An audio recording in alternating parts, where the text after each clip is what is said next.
반갑습니다. 수능 개념 정치와 법 개념 요정의 저는 박민아입니다. 했습니다. 자, 이제 우리 민주주의가 무엇인지 알았으니까 과연 앞으로 민주주의는 어떻게 발전해 나갈 것인지에 대해서 좀 고민을 해봐야겠죠. 앞으로 어떻게 발전할 것인가에 대해서 고민하기 위해선 지금까지의 민주주의가 어떻게 해서 발전되어서 지금의 모습이 왔는지를 우리는 따져봐야 되는 겁니다. 그래서 우리는 민주주의의 발전 과정에 대해서 옆으로 넘어가서 선생님이랑 한번 개념 디딤 정리해 보도록 하겠습니다. 자, 우리 민주주의의 발전 과정은요, 여러분이 머릿속으로 넣어주세요. 제일 첫 번째, 고대 아테네의 민주정치.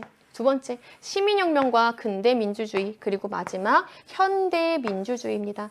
자, 시험에는요, 크게 세 가지가 등장을 할 겁니다. 어떻게 여러분 머릿속으로 기억해 주시냐면요, 고대, 근대, 현대 이렇게 머릿속으로 넣어주세요. 다시 고대, 근대, 현대 주로 셋으로 나누어서 살펴볼 겁니다. 선생님, 고대까지도 알겠어요. 근데 왜 하필 고대 그리스 아테네인가요? 라고 묻는다면 고대 그리스 아테네가 민주주의가 나타난 첫 번째 장소, 고대 그리스 아테네가 민주주의의 출발 시작이다 라고 하는 점에서 고대, 특히 그 중에서도 그리스 아테네의 민주정치에 대해서 우리는 먼저 한번 공부를 해볼 겁니다. 들어가 볼게요. 자, 우리 고대 그리스 아테네의 민주정치는요, 이렇게 정리할 수 있습니다. 바로 직접 민주정치가 실현되었다라고 정리할 수 있어요. 다시 한번 이거 매우 중요한 포인트입니다. 고대 그리스 아테네에서 가장 중요한 특징은요, 직접 민주정치가 실현되었다라는 거예요. 즉, 시민이 직접 정책 결정에 참여한 겁니다. 자, 이제부터 여러분이 조심해야 될 점 하나 알려드리도록 할게요. 자, 요 시민! 지금의 현대에서의 시민이랑 같군요. 아니에요. 지금 우리가 시민이라고 부르는 범주와는 전혀 다르게 되는 겁니다. 다시 한번, 고대 그리스 아테네는요, 시민이 직접 정책 결정에 참여하는 직접 민주정치였어요. 이때 시민은 누구를 의미하는 거냐면요, 자유민인, 성인, 남성만을 의미하게 되는 겁니다. 즉, 누구만 직접 정책을 결정할 수 있었어요? 노예가 아닌 자유민인, 성인, 남성만 정책 결정에 참여할 수 있었던 거였습니다. 자, 이런 고대 그리스 아테네의 정치 생활은요, 크게 셋으로 나눌 수가 있습니다. 첫 번째는 민회, 그리고 두 번째는 평의회, 마지막은 재판소입니다. 쉽게 민회는요, 의회 역할을 했던 거예요. 최고 의사결정 기관이었고요. 평의회는 민회에서 결정된 사항을 처리하는 행정기관이라고 여러분이 생각해 주시면 돼요. 행정기구, 마지막으로 재판소는 사법기구라고 생각을 해주시면 됩니다. 다시 민회, 평의회, 재판소가 있습니다. 민회는 뭐라고요? 의회 역할을 했다고요. 그럼 평의회는 민회 결정 사항을 처리하는 행정기구의 역할을 했고요. 재판소는 사법기구의 역할을 했습니다. 자, 고대 그리스 아테네는 뭐 간단하게 살펴봤지만 이렇게 직접 민주정치 이런 식으로 정치 생활이 이루어졌는데요. 물론 고대 그리스 아테네의 민주주의가 갖는 의미도 있죠. 국민이 직접 자치의 원리를 가장 충실하게 구현한다라고 하는 의미도 있지만 여러분은 요 한계점을 꼭 기억을 해주시기 바랍니다. 한계점은요, 이렇게 정리할 수 있어요. 제한된 민주주의다. 누구나 정치에 참여할 수 있었던 게 아니었죠. 왜요? 여기랑 연결시켜 보세요. 자, 정책을 결정할 수 있는 주체는 누구였어요? 시민이었어요. 이거 외워야 돼요. 고대 그리스 아테네 시민의 범주는 뭐였어요? 자유민인 성인 남성만이었어요. 즉, 자유민인 성인 남성만이 정치에 참여할 수 있었기 때문에 제한된 민주주의입니다. 여성, 노예, 외국인은 정치에 참여할 수 없었기 때문이죠. 라고 여러분이 같이 연결시켜서 공부를 해주시길 바랍니다. 여기까지가 바로 고대 그리스 아테네의 민주주의였습니다. 자, 다시 넘어가도록 하겠습니다. 자, 우리 고대 그리스 아테네 민주정치를 좀 끝냈어요. 그 이후에는요, 조금 암울한 시기였어요. 봉건제도, 절대 왕정들이 막 득실되면서 결국에 민주주의는 그 힘을 발휘하지 못하고 있었습니다. 하지만 시민혁명으로 통해서 근대 민주주의가 꽃을 피우게 되는 겁니다. 자, 여러분 앞으로 정치와 법을 공부하면서 근대 민주주의다라고 하는, 근대다라고 하는 내용이 나오면요. 무엇을 연결시켜 주시냐면요. 시민혁명이라고 하는 사건을 반드시 연결시켜 주시기 바랍니다. 다시 한 번 더. 여러분이 근대다라는 내용이 나오잖아요. 시민혁명의 사건 꼭 연결을 시켜주시길 바랍니다. 이제부터 들어가 보도록 하겠습니다. 자, 우리 시민혁명을 우선 알아야 돼요. 시민혁명을 통해서 근대 민주주의가 딱 이제 활발해졌다라고 볼 수 있는 건데요. 시민혁명은 무엇일까요? 시민이 혁명을 하는 거겠죠. 그렇습니다. 말 그대로 시민계급이 절대 왕정을 타도한 정치적 변혁이었어요. 근데 이걸 알려면요, 이런 일들이 왜 벌어졌는지를 생각해 보면 되겠죠. 자, 우리 시민혁명 이전에는요, 봉건제도, 막 절대 왕정식이었어요. 즉 왕이 절대적인 힘을 가지고 시민계급을 쉽게 쪼아댔어요. 야, 네가 번 거 나 줘. 네가 번 건 내 거. 내 것도 내 거. 네가 번 거 네가 가져갈 수 없어. 어딜 가져가? 네가 번 거 다 내 거야. 그리고 이렇게도 얘기했어요. 너랑 나랑 어떻게 같은 인간이야? 나는 훌륭한 왕이야. 나는 권력을 갖고 있는 사람이야. 이 권력 누가 준 줄 알아? 야, 신이 줬어. 신이 누군데? 신이 나한테 권력을 줬는데 네가 감히 어디 나한테...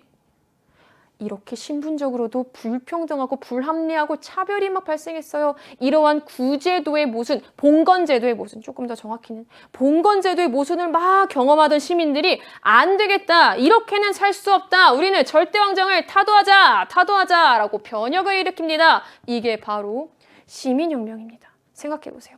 타도하자 라고 할 때는요, 뭔가 요구하는 게 있었을 겁니다. 무엇을 요구했을까요? 앞에서 선생님이 살짝 언급을 했어요. 네가 번 거 네 거 아니야. 네가 번 거 내 거, 내 것도 내 거. 이제 이거를 타도하자라고 하는 거죠. 싫어. 경제적으로 내가 번 거 내 거야. 경제적 자유를 요구합니다. 그리고 두 번째, 신분적으로는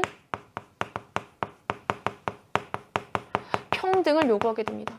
너랑 나랑 어떻게 다른 사람이야? 야, 하늘이 부여하기로 인간의 권리는 하늘이 부여한 거야. 우린 다 똑같은 사람이야. 이거 누구도 침범할 수 없어. 라고 경제적 자유와 신분적 평등을 요구하는 정치적 변혁이 바로 시민혁명이 되는 겁니다. 자, 근데 여러분 한번 생각을 해보세요. 이러한 시민혁명이 발생하게 되는 데는요, 배경이 필요했을 거예요. 마치 여러분들이 야, 점심 먹고 나서 축구할 사람 운동장으로 와, 이렇게 축구하러 이렇게 쫄래쫄래 가는 거랑은 다른 상황이죠. 다시 한 번 더. 시민혁명이 일으키게 되는 데는요, 이거를 불지핀 여러 가지 배경들이 있었을 겁니다. 특히 그 배경들 중에서도 사람들의 생각을 바꾸게 된 배경들이 있었겠죠. 그를 우리는 시민혁명의 사상적 배경이라고 할 겁니다. 시민혁명의 사상적 배경의 첫 번째는 바로 천부 인권사상입니다.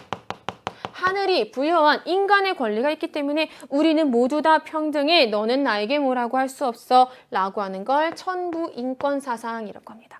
두 번째 들어가 보도록 하겠습니다. 계몽사상이에요. 자, 우리 시민혁명 이전의 시기 어떤 시기였다고요? 선생님이 암울한 시기였다라고 표현을 했어요. 봉건제도의 모순, 막 신분적으로도 불평등하고 불합리한 차별 막 난리 대잔치였어요. 이렇게 깜깜한 불합리한 모순을 똑똑한 인간 이성의 힘으로 깨우칠 수 있어 라고 하는 게 바로 계몽사상입니다. 똑똑한 우리가 이러한 부조리하고 불합리한 현실을 없애자 라고 한 게 바로 계몽사상입니다. 되셨나요? 자, 그리고 세 번째는 사회계약설입니다. 결국에 국가라는 것은 원래부터 태초부터 애초에 존재했다라고 보기보다는 시민들이, 국민들이 계약을 통해서 자발적으로 뿅 만들어낸 거야. 국민들이 우리의 권리, 뭐 자연권 이를테면 이러한 권리들을 보장받기 위해서 인위적으로 국가를 뿅 만들어낸 게 바로 사회계약설이라고 보는 겁니다. 되셨나요? 자, 우리 여기까지만 일단은 이 시간에 간단하게 살펴볼 거예요. 선생님이 이거 거꾸로 한번 가볼게요. 자, 천부인권사상, 계몽사상, 사회계약서를 토대로 사람들의 생각이 조금 바뀌게 됩니다. 그리고 뭐 다른 배경들도 물론 있었어요. 뭐 상공업 등을 통해서 부를 축적한 시민계급이 성장하기도 하고요. 사회적 불만이 막 축적되기도 했어요.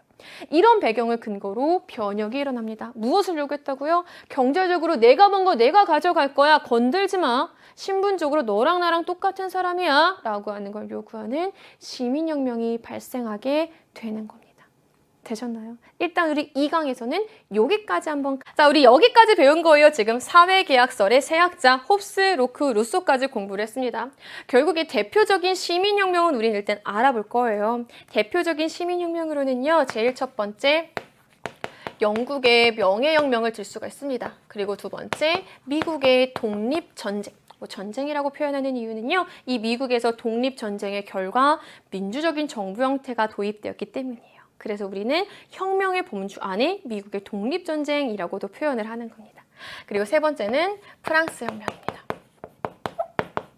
다시 한번, 자, 우리 시민혁명이 일어나게 된 배경까지 봤어요. 대표적인 시민혁명, 영국의 명예혁명, 미국의 독립전쟁, 프랑스 시민혁명, 이렇게 셋으로 나눌 수가 있습니다.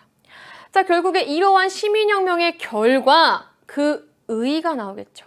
시민혁명의 결과, 시민혁명이 갖는 의의 중에 첫 번째는요, 국민주권과, 이제 국민이 주권을 가질 수 있게 됐어요.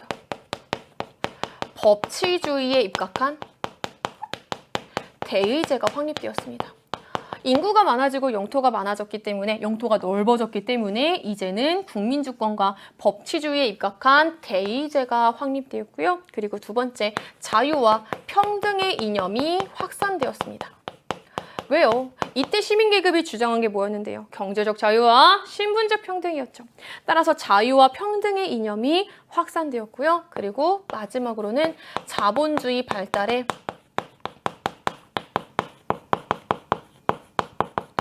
기틀을 마련하게 되었습니다. 이게 무슨 의미냐면은 경제적으로 자유를 요구했죠. 내가 번 거 내가 쓸 거야. 이제부터는요. 그래서 내가 번 거 내가 쓸 수 있게 됐어요. 자본주의가 발전하게 되는 기틀을 마련하게 되었다라고 하는 것까지 기억을 해주시면 됩니다.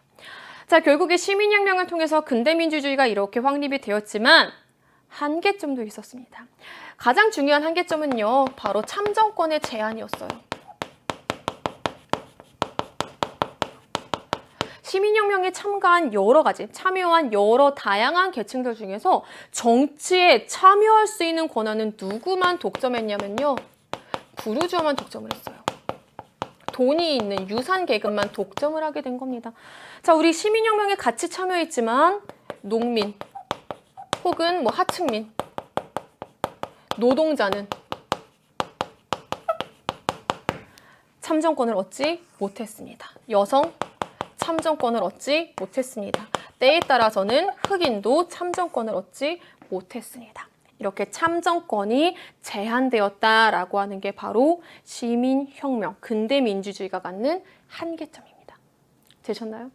자, 우리 여기까지 해서 선생님이랑 시민혁명과 근대민주주의 한번 쭉 정리를 했습니다. 이제 우리 현대민주주의로 넘어갈 건데요. 잘 보세요. 현대민주주의는 요 한계점부터 한번 출발을 해볼 겁니다.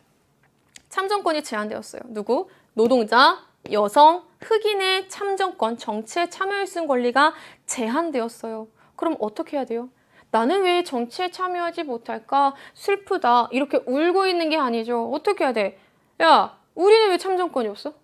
아니, 생각해보니까 나는 왜 정치에 참여하지 못하는 거지? 참정권 주세요. 참정권 달라라고 요구를 해야 되는 거죠. 다시 한 번 더. 근대민주주의의 한계 뭐였어요? 참정권의 제한이었어요. 참정권이 왜 제한되었지? 안 되겠다. 참정권 달라고 요구하자라고 하는 참정권 확대 운동이 벌어지게 됩니다. 이 참정권 확대 운동 누가 했을까요? 참정권이 제한되었던 계층들이에요.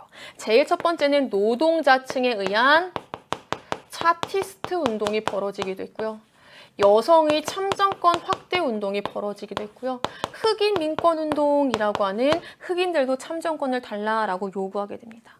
그 결과 사회의 각층의 계층들이 물론 굉장히 오랜 기간이 걸렸지만 여성, 흑인, 노동자, 농민, 하층민들이 이제는 선거, 정치에 참여할 수 있게 되었습니다. 즉, 일정한 연령 이상이면 누구나 선거권을 부여하게 되는 보통선거제도가 확립된 거죠.